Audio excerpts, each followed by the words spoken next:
Assalamualaikum warahmatullahi wabarakatuh. Saya Afifah Mahira Pangestu dari jurusan Ilmu Politik Universitas Andalas akan membahas mengenai demokrasi dan pemilu. Yang pertama yaitu definisi dari demokrasi. Apa itu demokrasi? Demokrasi adalah salah satu bentuk pemerintahan di mana semua warga negara memiliki hak yang sama dalam menentukan kebijakan publik.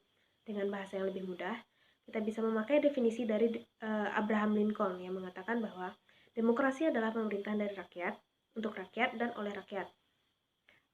Sebuah rezim dikatakan demokratis apabila memenuhi beberapa syarat. Yang pertama, pimpinan eksekutifnya dipilih melalui pemilihan umum.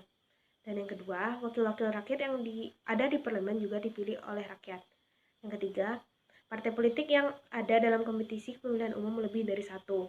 Yang keempat, adanya mekanisme pergantian pemimpin atau wakil rakyat yang dilakukan melalui mekanisme pemilu. Demokrasi sendiri terdiri dari dua, yaitu demokrasi langsung dan demokrasi tidak langsung. Definisi dari demokrasi langsung sendiri yaitu ketika rakyat dapat berpartisipasi secara langsung dalam pembuatan kebijakan publik.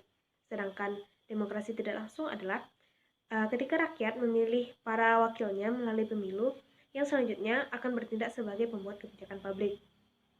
Selanjutnya, apa itu pemilu? Pemilu merupakan singkatan dari pemilihan umum. Definisi dari pemilihan umum sendiri adalah proses memilih seseorang sebagai wakil rakyat untuk mengisi jabatan tertentu.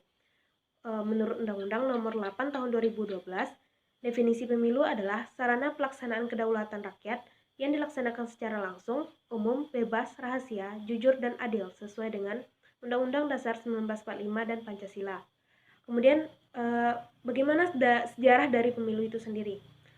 Sejarah pemilihan umum atau yang disingkat dengan pemilu sudah dijalankan sejak peradaban Yunani kuno, sekitar abad ke-4 sebelum Masehi. Nah, pada saat itu, rakyat sudah turut memberikan hak-hak politiknya dalam pemerintahan. Menurut Comer, terdapat 4 prinsip dasar yang menjadi dasar dalam transformasi pemilu sejak dahulu hingga sekarang.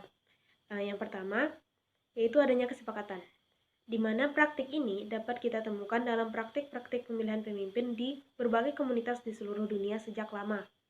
Yang kedua, yaitu lotre, di mana pemilihan pemimpin menggunakan mekanisme lotre. Yang ketiga, yaitu dengan mayoritas, di mana pemilihan pemimpin didasarkan pada prinsip suara terbanyak. Yang keempat, proporsional, di mana pemilihan pemimpin didasarkan pada prinsip keterwakilan yang berimbang di berbagai kelompok yang ada di masyarakat.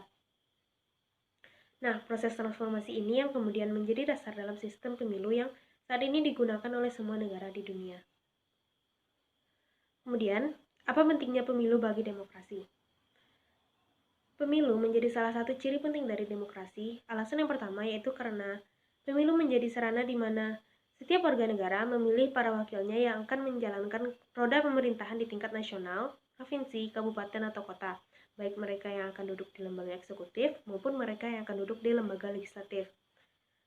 Nah, yang kedua, pemilu juga dapat menjadi indikator negara demokrasi. Pemilu adalah salah satu prasyarat utama dan ukuran paling penting bagi negara yang disebut demokrasi. Bahkan, tidak ada satu negara pun di dunia ini yang mengklaim dirinya demokratis tanpa melaksanakan pemilu meskipun pada hakikatnya negara tersebut adalah negara yang otoriter. Yang ketiga, keberadaan pemilu dianggap penting karena konsekuensi-konsekuensi yang dapat diakibatkannya. Menurut Huntington, pemilu banyak dijadikan alat untuk memperlemah dan meruntuhkan sebuah rezim, khususnya rezim otoriter. Dalam artian, pemilu bukan hanya merupakan tujuan dari demokrasi, melainkan juga menjadi alat untuk mematikan atau meruntuhkan rezim diktator. Kemudian, kenapa pemilu memiliki peran yang sangat penting bagi terwujudnya negara demokrasi? Melalui pemilu, rakyat memberikan legitimasi kepada para wakilnya yang akan menghasilkan kebijakan publik. Pemilu juga menjadi mekanisme bagi berlangsungnya akuntabilitas dari pemerintah atau kebijakan rakyat. Mekanisme ini seharusnya berjalan dengan baik. Jika rakyat hanya memberikan suaranya pada saat pemilu untuk memilih para wakilnya, tanpa dibarengi dengan adanya akuntabilitas dari para wakil rakyat, maka demokrasi tidak akan berjalan dengan baik. Sebaliknya, jika rakyat tidak memiliki partisipasi kepada para wakilnya, maka kebijakan publik yang dibuat tidak akan memiliki legitimasi dari rakyat. Yang selanjutnya itu masuk kepada keterkaitan pemilu dengan demokrasi. Keterkaitannya dilihat dari ide demokrasi yang menyebutkan bahwa dasar penyelenggaraan negara adalah kehendak rakyat, yang merupakan dasar bagi penyelenggaraan pemilu. Pemilu yang teratur dan berkesinambungan saja tidak cukup untuk menghasilkan kepemimpinan yang benar-benar mendekati kehendak rakyat. Pemilu merupakan sarana legitimasi bagi sebuah kekuasaan. Setiap penguasa, betapapun otoriternya, pasti membutuhkan dukungan rakyat secara formal untuk melegitimasi kekuasaannya.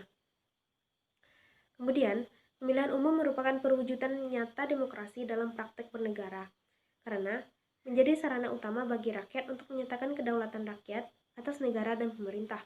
Pernyataan kedaulatan rakyat tersebut dapat diwujudkan dalam proses pelibatan masyarakat untuk menentukan siapa-siapa saja yang harus menjalankan dan mengawasi pemerintahan.